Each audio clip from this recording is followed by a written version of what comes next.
हाँ, क्यों बाबूजी परिवार को खराब कर रहे हो? 14 साल तो हो गया बेटा, बाबा के साथ जाओगी? अब वो बोल रही है जाना चाहती बाबा के साथ। इनके फादर हैं कहाँ? कहाँ फादर आपके? बुलाओ उनको, एक बार उनको आने दो।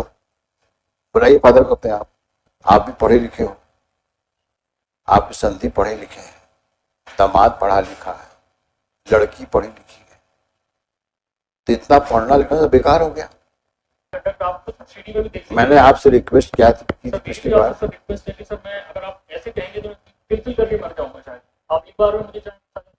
नहीं, मैं कुछ सलाह दूंगा आपको कि आपका, हम तो केवल आपको रिक्वेस्ट कर सकते हैं कि कम से कम एक परिवार को टूटने से बचा सके हम लोग। मैं इतना 14-15 साल से नहीं गिरा हुआ हूँ, और अगर इनको रहना होता तो कोर्ट कभी रखवा नहीं सकता किसी को। अगर पर्सनली खुद इनका रहने का मन होता तो मैं गुजरात रहा, मैं दिल्ली रहा, ग्वालियर भी रहा, अभी शिमला रहा, हर जगह इन्होंने आके लगाई, कोशिश कभी करी नहीं रहने, एक बार भी नहीं करी। आज की डेट में भी देखिए सेक्शन 31 लगाया, वसूली का घर के घर में पैसा लेने के लिए बोला गया। इसी केस देखिए ऐसा है, 24 लाख के अराउंड में दे चुका हूँ। देखो होता क्या, कमी नहीं होता क्या है कि सारी प्रॉब्लम्स माइंडसेट की होती है। अब आप दोनों के बीच में झगड़ा हुआ, समझदारी इसमें है कि दोनों आपस में बैठ करके सुलझा लो।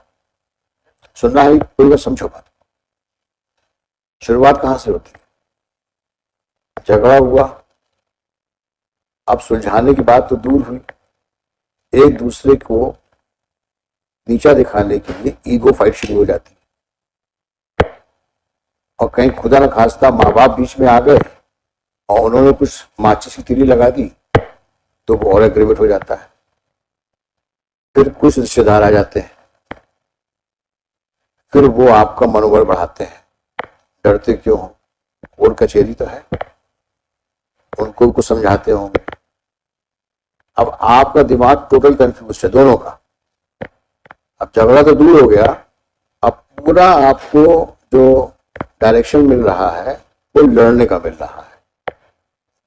ऐसे ही होता ही है, और उसके बावजूद मुकदमे होते क्यों है? अगर समझदारी से काम ले आदमी तो मुकदमे होने की गुंजाइश ही नहीं होती। अब इसी प्रॉब्लम है, आप कहोगे साहब ये तैयार नहीं थे, ये कहेंगे ये तैयार नहीं थे। ये कहा जाता है there are no facts, it's all interpretations. क्यों कहा जाता है? क्योंकि आपके हिसाब से जो सही है उसको आप सही मानते हो, इनके हिसाब से जो सही उसको ये सही मानती है। तो जब ऐसी सिचुएशन होती है तो सही क्या है ये जानना बड़ा मुश्किल हो जाता है। जब म्यूचुअल रिजोल्यूशन एफर्ट्स बनते हैं फॉर रिकंसिलिएशन, इसीलिए हम लोग मेडिटेशन बैठाते हैं। आप सुनिए मेरी बात को, आप लगता है ज्यादा तैयार होके आए हैं, बात तय करके आए हो कि और नहीं सुनना है हमको? आप इतने एक्साइटेड क्यों हो रहे हो? मैं तो समझ गया आपकी बात को। आप उन्होंने बहुत हरास किया, 12 मुकदमे लगा दिए, आप जीवन शीर्ण हो गए हैं, जीवन व्यर्थ हो गया है आपका। अब पता नहीं शायद अगर ये कहने वाले हों साहब आप, मैं तो अब मोक्ष लेने वाला हूं, मुझे जीवन नहीं जीना है, शायद कहने वाले हों अब आप। यानी मेरे को समझ में ये नहीं आता कि इतनी ज्यादा हॉस्टिलिटी करके आखिर तुम रहोगे कहां? अगर आज तुम इनसे अलग भी हो जाते हो करोगे क्या? तुम कितने साल के हो गए हो? 45 के, उसी के आसपास मैडम भी हुई। आज तुम लोग जिंदगी के उस मुकाम पे खड़े हो जहां आगे चलना कितना मुश्किल होगा अकेले। और सोचो ये बच्ची जब बड़ी होगी तो तुम लोगों के बारे में इसके क्या ख्यालात होंगे, और शादी के बारे में क्या सोचेगी ये। उसके दिमाग में जो आज एक पॉल्यूशन आ गया है कि मैरिज की ये हसर होते हैं,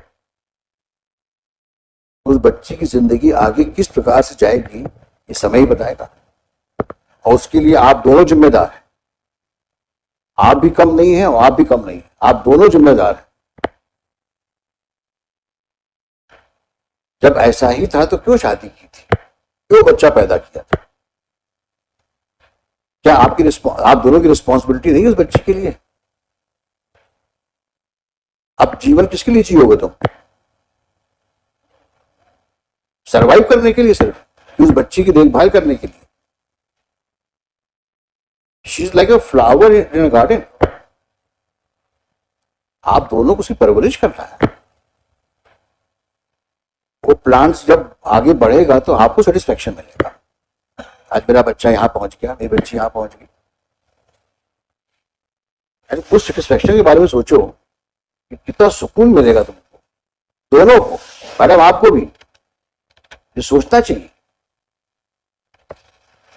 she is like a small plant in your garden. She will blossom, she will grow, and she will remember both of you कि हमारे माँ बाप ने कितना किया हमारे लिए।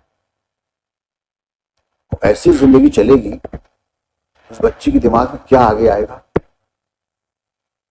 क्या सोचेगी वो आप लोग के बारे में। बच्चों की और बुजुर्गों की बददुआएं बहुत लगती हैं। Very sad. आप मत रहिए साथ में, लेकिन बड़ा गलत कर रहे हैं बच्चे के साथ आप।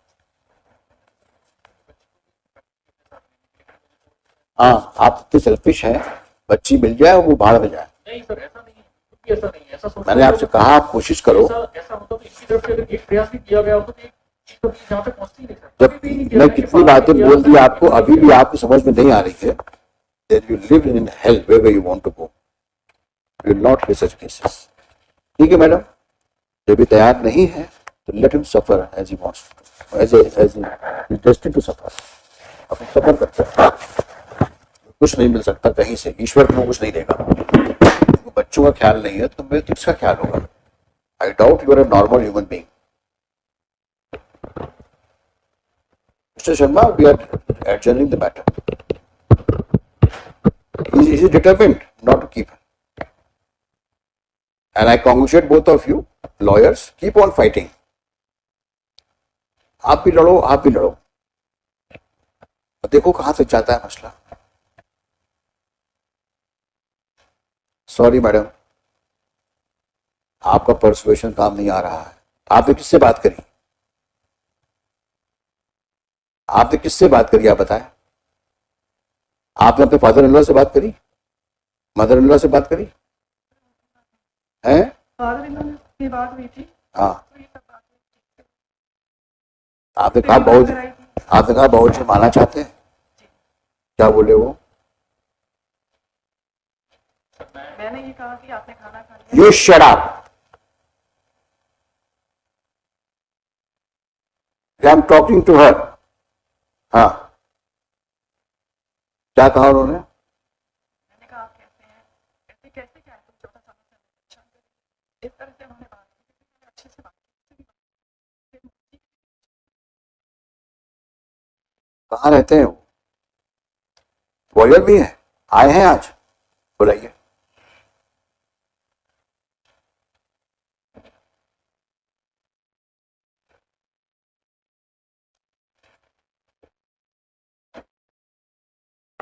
क्यों बाबूजी परिवार को खराब कर रहे हो?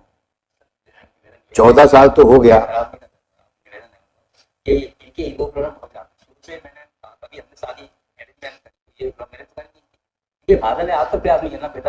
इनके फादर हैं कहाँ? कहाँ फादर आपके? बुलाओ उनको, एक पर उनको आने दो। बुलाइए फादर को अपने आप। कहाँ बैठे हुए हैं?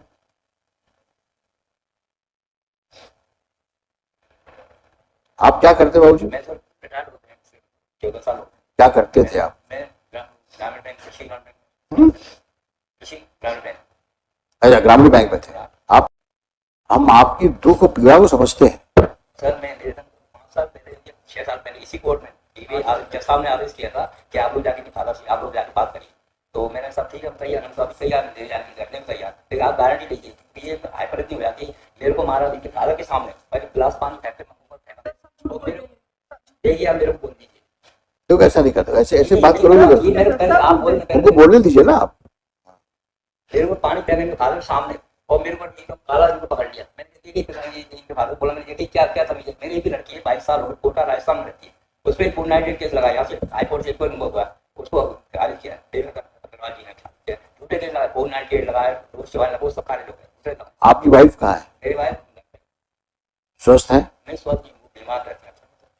अभी घर उनकी देखभाल कौन करता है? मैंने फोन लगाया, पूछा पापा जी क्या है, हाँ हाँ ठीक हूँ, बस इतना ही बोला गया। और फिर बच्चे ने कहा दादाजी क्या मैं ठीक ना, मैंने सॉरी बोला, माफी मांगे, कुछ भी नथिंग। अच्छा, आपकी वाइफ की देखभाल कौन करता है? मैं ही करता हूँ, ये तो भारत में और कोई घर में है महिला? इस बच्ची को पहचानते हो? बच्चे को आज तक देखा है, सुनिए हम लोग बैठ जाकर बच्चे के वहाँ बच्चे दादाजी खराब है, दादाजी बेकार, मतलब इसके दिमाग ऐसा बढ़ गया कि कभी देखती नहीं है, पूछो सामने खड़ी, आज तक पूछा छोटी बच्ची जो भी आज जो डोमेस्टिक वायलेंस घर पे आई तो धोती डाल के ले जा रही, हम लोग देख नहीं। बेटा बाबा के साथ जाओगी?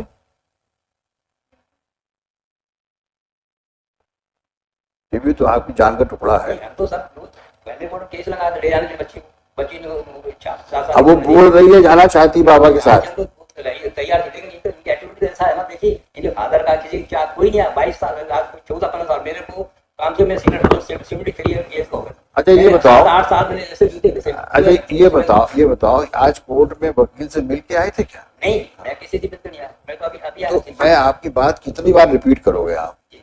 मैं समझ गया आपकी बात, पिछली बार भी ये सब बातें हुई थी, मैं आपके पीड़ा को नहीं बुला सकता, मैं भी इतना सुनने के बाद मुझे भी गुस्सा आता है कोई कभी, किसी महिला के द्वारा इतना प्रॉब्लम क्यों क्रिएट किया गया आपके लिए, और वही बहू के रूप में जो आपके यहाँ रह रही है, उसका हम लोग को पूरा अंदाजा है। सवाल इस चीज का है सिर्फ कि आज इस परिस्थितियों में जब ये एक बच्ची है, दोनों अधेड़ उम्र के हो गए, 45-40 के होंगे से दोनों, इनको अगर साथ रहने का मौका दे दिया जाए, एक ज्यादा नहीं, हम कहते हैं इस मुकदमों को हम रखेंगे अपने पास, और एक महीना एक बार साथ रह के देख अगर परिवार बच जाता है तो कितनी अच्छी बात है। और कहीं गड़बड़ करी इन्होंने, ये मेरा वादा है आप, मैं दोबारा गाड़ी लेगा कुछ करेगा, हम लोग जाके अभी सामने हमारे घर में आते हैं, राजीव शर्मा रहती है सामने गई तो चिल्ला मेरे मार चिल्ला। अरे हम लोग बैठे हैं ना यहाँ पे, बैठे हैं, और अभी हम ये फादर बैठे, इन्होंने आज तक गाड़ी ली, कभी चर्चा की, वो फैमिली कोर्ट में आ जाते पैसे देने के लिए। बाबूजी आप कहाँ रहते हैं? आ जाते हैं और बात नहीं करते, कभी बात नहीं। ज्यादा बोलते हो तुम। अलकापुरी में क्या करते हैं आप? साइंटिस्ट थे आप भी पढ़े लिखे हो, आपके संधि पढ़े लिखे हैं, दामाद पढ़ा लिखा है, लड़की पढ़ी लिखी है, तो इतना पढ़ना लिखना तो बेकार हो गया। कुछ हद तक आप भी जिम्मेदार हो, समझाइश देना चाहिए ना। उसका घर कौन सा है? पति का घर है कि आपका घर है? तो फिर कहीं आपकी तरबियत में गड़बड़ रही है, जिसे परवरिश बोलते हैं, या कहीं आप उसके दिमाग को ठीक नहीं कर पा रहे हो। बेटी है आपकी, वो आपने समझाइश देनी चाहिए ना। ये मुकदमे करके और इस प्रकार से अपने ससुर को इंसल्ट करके, पति को ह्यूमिलिएट करके, ये अच्छी बात है? पुराने जमाने में कहते थे ना, पति परमेश्वर प्राणनाथ, ऐसे बिहेव किया जाता है क्या? आपकी पत्नी कभी ऐसे बिहेव किया है क्या आपके साथ? कभी ऐसा हुआ है? अगर आपके साथ ऐसा होता तो कैसा लगता आपको? फिर अब तो और भी बुरा लगना चाहिए कि आपकी बेटी के साथ ऐसा हो रहा है। कितने दुर्भाग्य की बात है कि आप पढ़े लिखे साइंटिस्ट फादर हो और आप उसको समझाइश नहीं दे पाए, उल्टे मुकदमे करवा रहे हो उससे। आप भी अपनी जिंदगी की शाम में चल रहे हो। कितने लड़के हैं आपके? तीनों बेटे की शादीशुदा होंगे? क्या हालात होंगे इनके आपके ना रहने पर? फिर तो समझाइश क्या देनी चाहिए आपको? बेटा अपने घर पे जाओ, बोलिए, है कि नहीं? जब मैं लेके गया मैं क्या बोल रहा हूं आपसे, दोनों तरफ प्रॉब्लम्स हैं और वो प्रॉब्लम्स पिछले समय की है। आगे देखो, आप दोनों बैठो, मत इनको साथ रहने दो अभी, लेकिन आप दोनों बैठो, आप दोनों समझी लोग बैठो। भाऊ जी आप, हाँ, बैठे हम लोग, तो हमने कहा ये, मैंने कहा आप गाड़ी मैं तुमसे क्या बोल रहा हूं, अभी ठीक है, इन दोनों को मत साथ रहने दो, पहले आप दोनों बैठो, बातें करो पहले आप, ठीक है? आप जाएंगे इनके घर, आप इनके घर जाइए और इनसे बातचीत करिए और आप भी साथ में रहिएगा, अपने बाबूजी के साथ आप बैठिएगा और वो भी आएंगे, पूरी बात करिए, समझिए सिचुएशंस को और क्या चाहते हो, जितना दुख दर्द है सब एक दूसरे को बता दो, हल्के हो जाओ।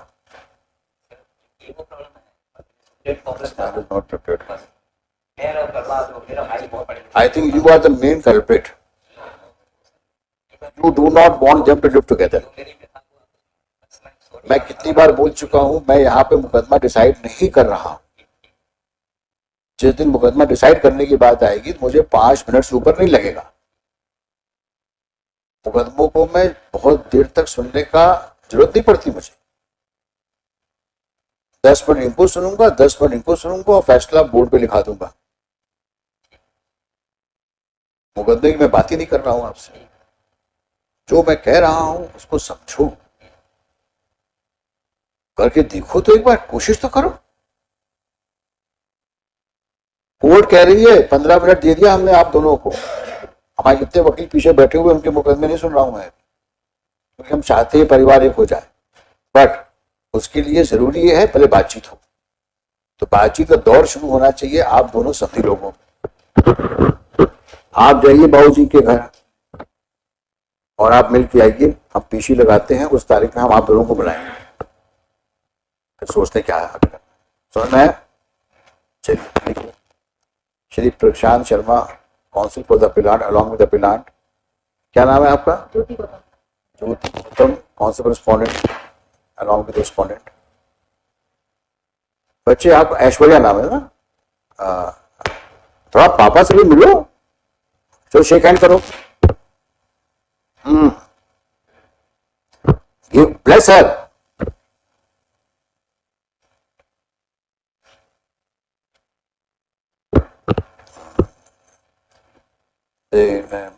MS Aishwarya, daughter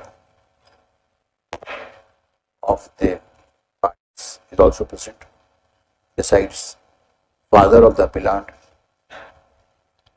and father respondent. Stop. During the course of the arguments, during the course of prolonged hearing, during the course of the long hearing, it appears to the court that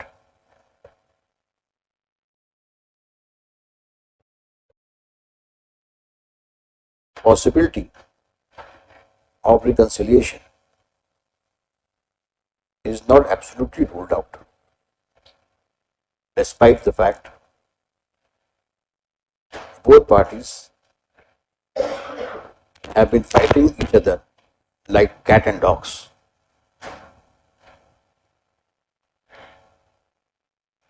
Two elderly persons are before us, so as suggested, they have agreed to meet each other and crease out differences between the families, so that long separated family is united. The long united